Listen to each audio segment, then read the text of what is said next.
A wide load. The crew has 20 kilometers of maneuvering.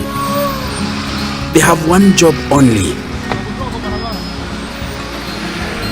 Move the monstrous metallic pipe through this narrow road while ensuring the safety of other road users, including other trucks. This is mahio, a place whose name means hot water in the local Kikuyu language. But it is also the tail end of the mahio escarpment, a place of beauty and history, but can also be deadly to motorists.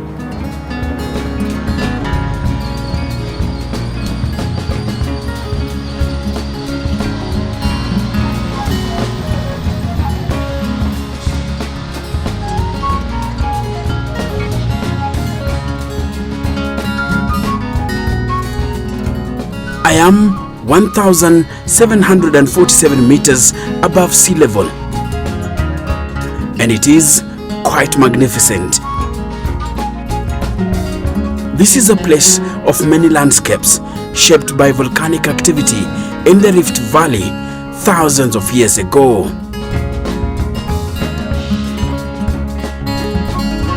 A forest here,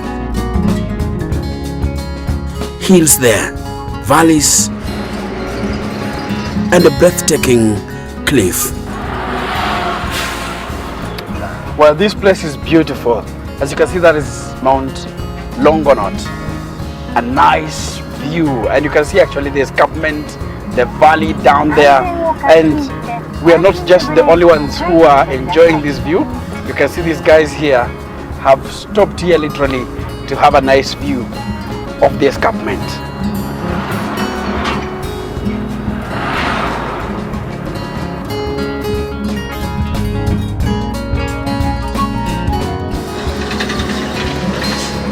For some,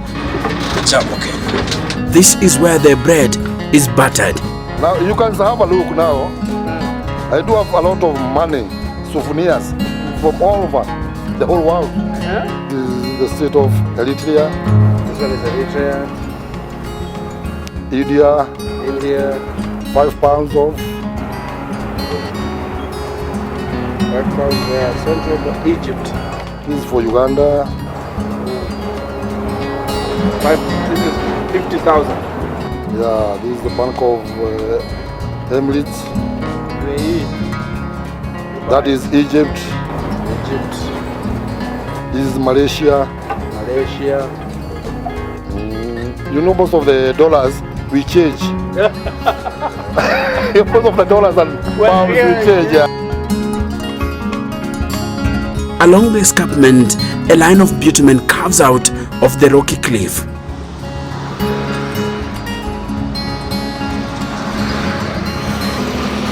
It is a road that links the Kenyan capital city and the Masai Mara, one of Kenya's wildlife sanctuaries.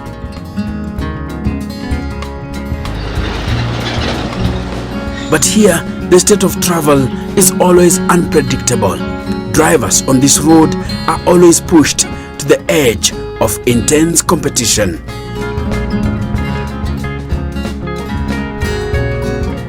In many occasions, it turns tragic. 7 people were injured, 7 vehicles reduced to ashes. 7 people are receiving treatment at Kikuyu Mission Hospital. Tens of drivers and their passengers spent 2 nights on the section of the road After a gas tanker exploded at Mutarakwa along the Nairobi Mahio Road. Nyingi sana hata hapa mahali tunakaa. Hata juzi kama wiki mbili ilikuwa imeanguka ingine tena hapo. Siku za break. Watu wenyewe kuingia barabara kitu kama hiyo.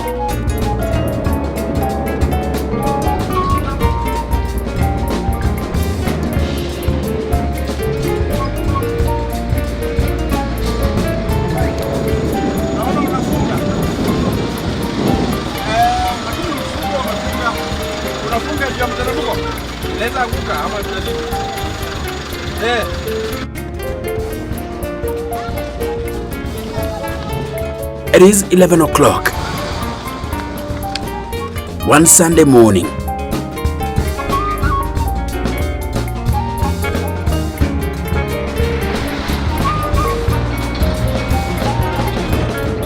This truck from 7 Stars takes a corner at Rironi Junction in the county of Kiambu, just a few kilometers from the capital city of Nairobi. It is where the 20-kilometer Mahio stretch begins. The crew is transporting a huge metallic pipe to the neighboring Uganda.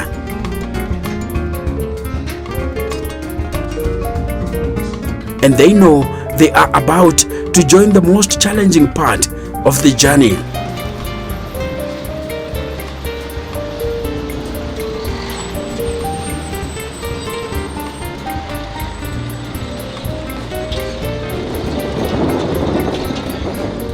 Any slight mistake and the consequences could be dire.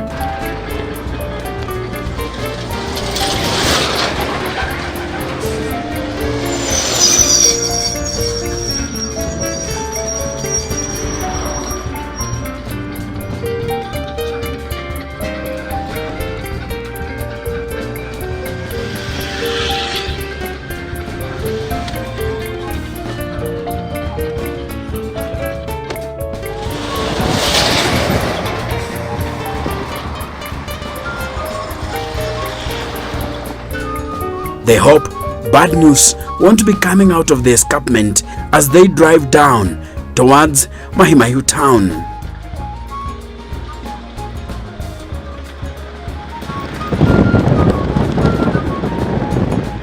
In case of an accident or any vehicle developing mechanical problems along the stretch, their journey could be derailed by hours or even a day. Such occurrences are common here.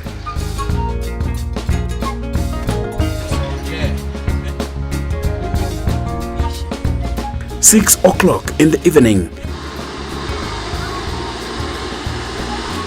this Triton truck develops a mechanical problem. The driver is forced to stop in the middle of the lane.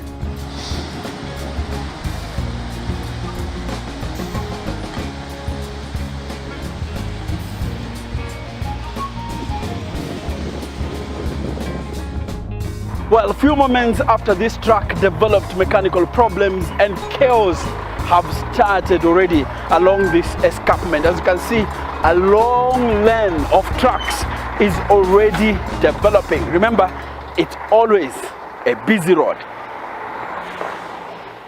This is bad news for other motorists. They know they will be on the road for longer hours now. Being a Sunday, a good number are rushing back to the city or towns they are based in.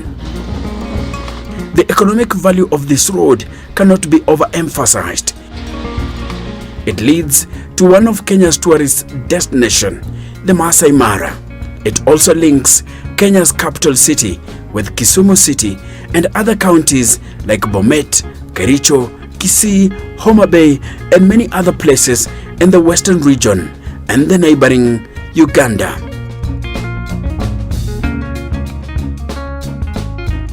With a narrow road, vehicles including heavy trucks have to move off-road to go past the faulty track.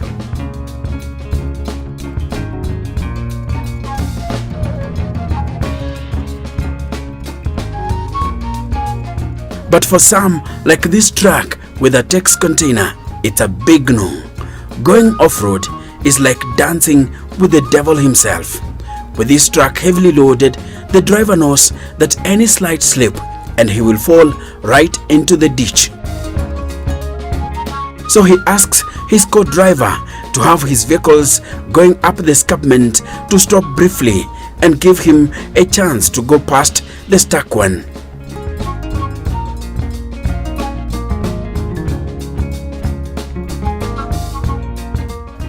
It's the only way he can do it safely.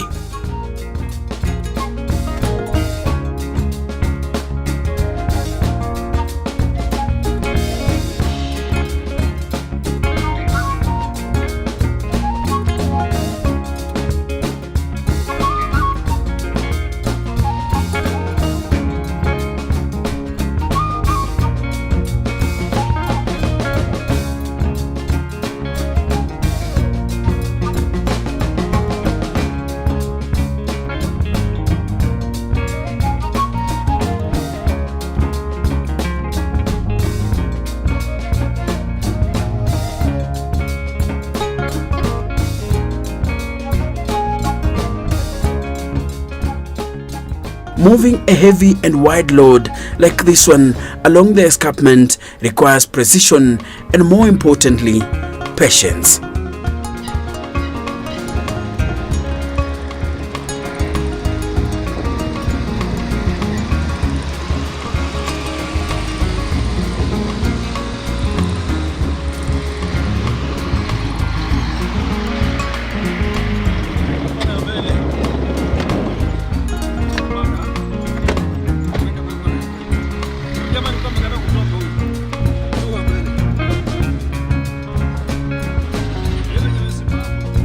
Very few places in Kenya have many sharp corners like here.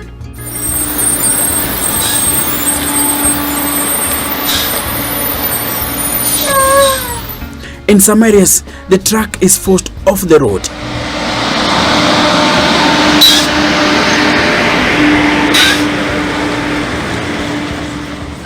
It's too narrow to accommodate both the wide load and trucks headed in the opposite direction.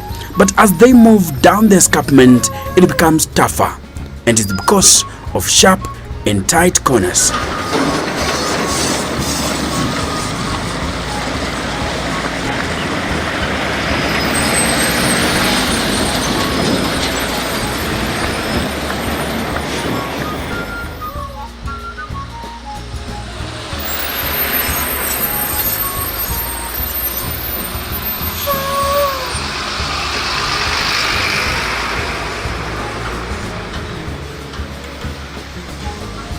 We are now at the viewpoint.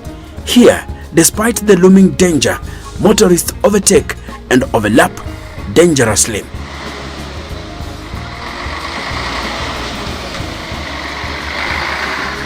So sharp are corners here that it's totally impossible to see what is coming towards you.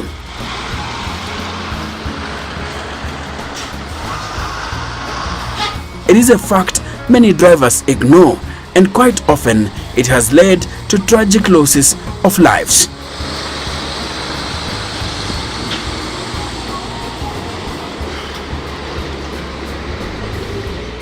Uogopi na hakuna kitu imewahi kutokea. Kwa mfano huwa tunapata mambo mengi na mazito na wengine hata huwezi ukaelewa.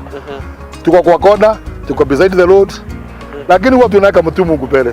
Juu siku hizi accidents ziko kila pahali. Unaweza sema ati hutaenda hiyo kazi, utakuta na lori, ukuta na ndege kwa nyumba, ndege inaweza anguka ikiwa juu ikukute kwa nyumba. While at the viewpoint, we capture instances that can be described as close calls.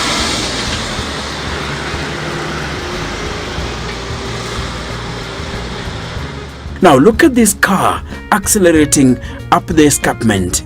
It's a tight corner, and most probably the driver is completely unaware of what is coming ahead. He's in a blind spot, and so he can't also realize that there are two trucks that he must overtake before rejoining his lane. Of course, he can't see that, but he drives on. Our drone camera captures another car descending very fast. By the time he was going past the second truck, the descending car was in a touching distance. He's forced off-road, close to curio shops. We call it a close call. As we continue filming, this lorry and a 14-seater matatu belonging to Transline Classic are overtaking in a tight corner.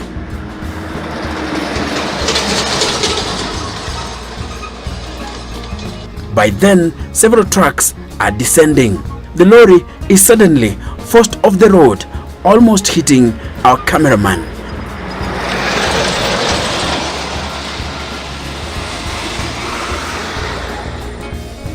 Another close call just within minutes. Sana sana huwa hizi lori ni miguu huwa inang'oka. Sasa miguu iking'oka ndio saa nyingine huwa inakuja inapiga duka. Lakini kama mimi last year mwezi wa 10 nilikuta duka yangu ikiwa imelaliwa ikiwa huko chini na trailer. Au kukua? Si kukua. Yule mtu alikuwa tu ni watchman.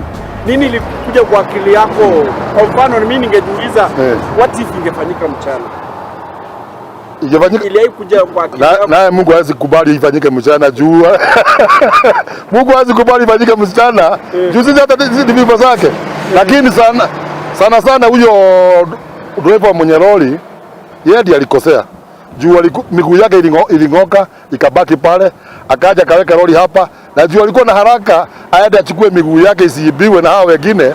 Hakuweka head brake. Sasa wakati alienda kuchukua miguu, alikuta gari hakuna, nyumba hakuna. Akashindwa kwani hapa kuna majini ama ni shetani wamebeba mpaka nyumba. Kuangalia huko chini akakuta lori iko nini? Iko huko chini.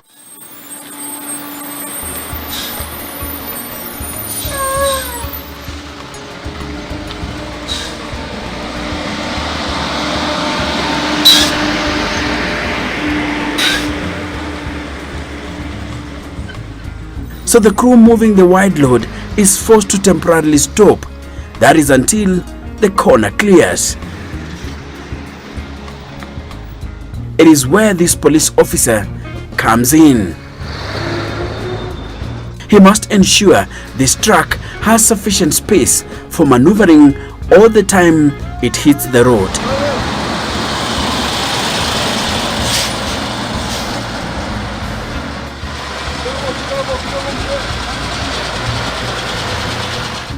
Where necessary, he commandeers oncoming trucks to vacate the road.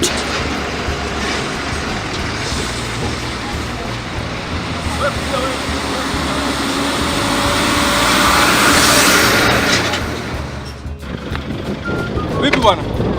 Salama? Nakutoa kwa barabara.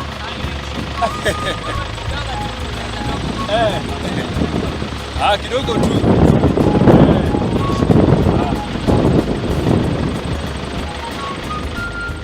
Or he instructs the driver of the wide load to temporarily go off-road and stop to allow for the road to clear.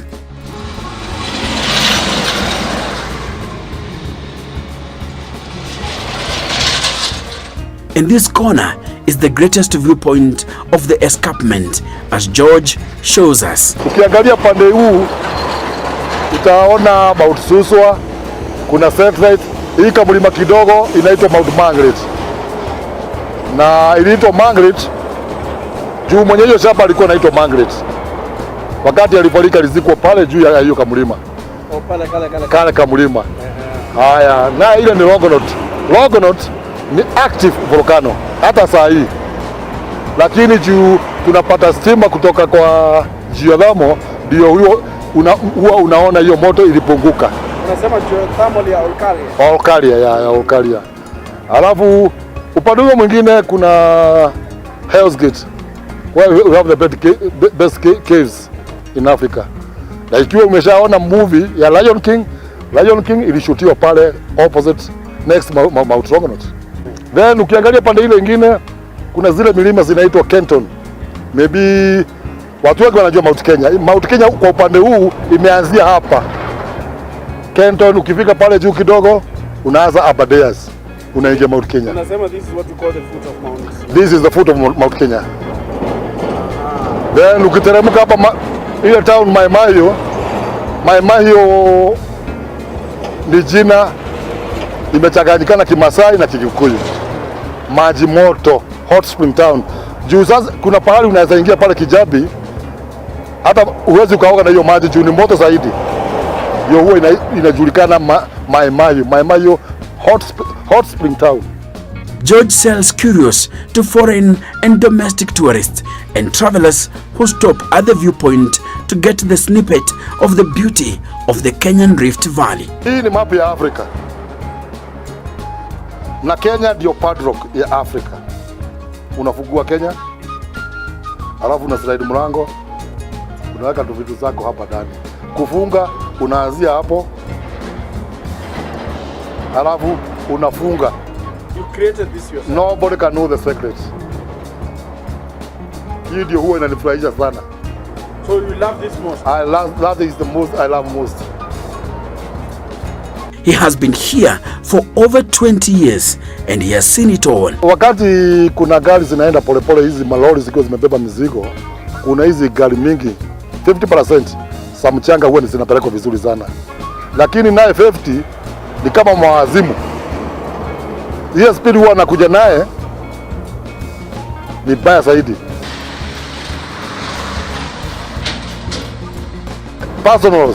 Personal cars, overlapping, ndio saa ingine huwa unaona accident inafanya nini, yani kumaanisha careless driving. Lakini naye barabara naye ni kidogo sana. Lori karibia kwa barabara, watu wote hawa gari kidogo huwa wanang'ang'ania wapite waende. Sasa mkiwa gari kama ine, wakati hiyo itakuwa mzuri, already hamutapata nafasi ya kuenda. Juu wale walikuwa wanateremka wamefunga, wakupata wamefunga. Mahio is not just a land full of beauty. It is also a place of history, and especially when we are talking about Kenya's colonial era. Besides the road, there is also history here. This place here.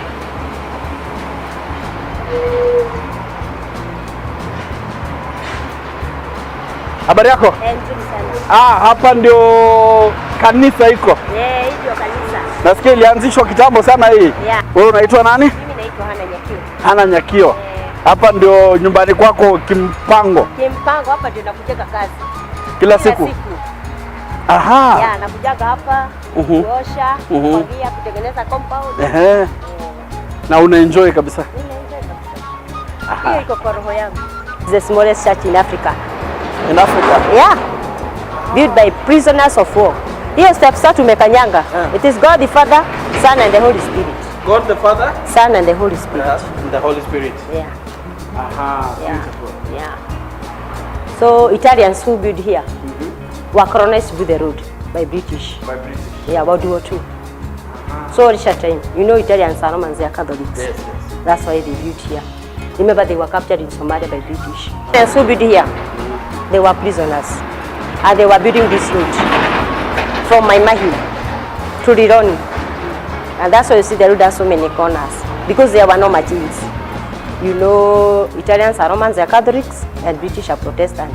Remember they were captured in Somalia from 1939 to 1945. Yeah, so between the 7 years when they were building the road, the short time they built the church.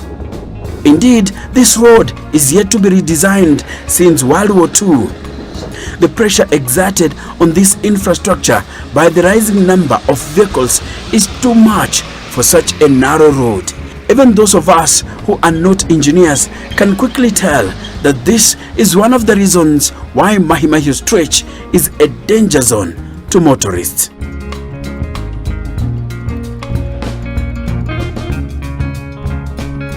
At around 1 o'clock in the afternoon, the crew hit Mahio town. It is a safe ride along the unpredictable escarpment. They temporarily halt their journey to grab a meal. They still have a long way to go.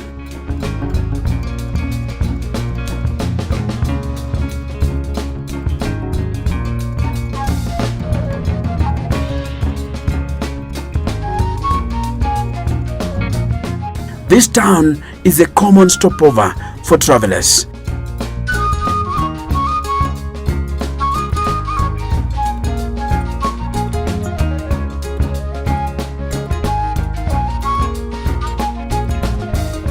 The most famous meal for travelers here is barbecue.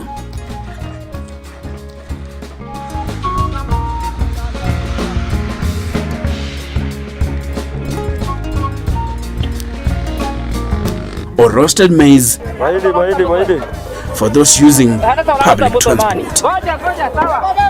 Mimi nimeona yani Mahio ikibadilika juu kama miaka 5 imepita, imegrow kwa haraka sana juu hakukuwa na mabuilding.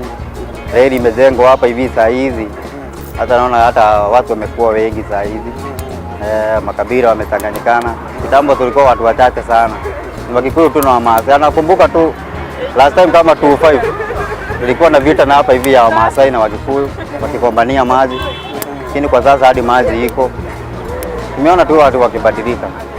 Challenge gani kwa sana hapa Mahio? Challenge gani? Vijana sana wengi kufanya kazi ya mchanga. Kama sisi tunaona tunafanya kazi ya mahindi.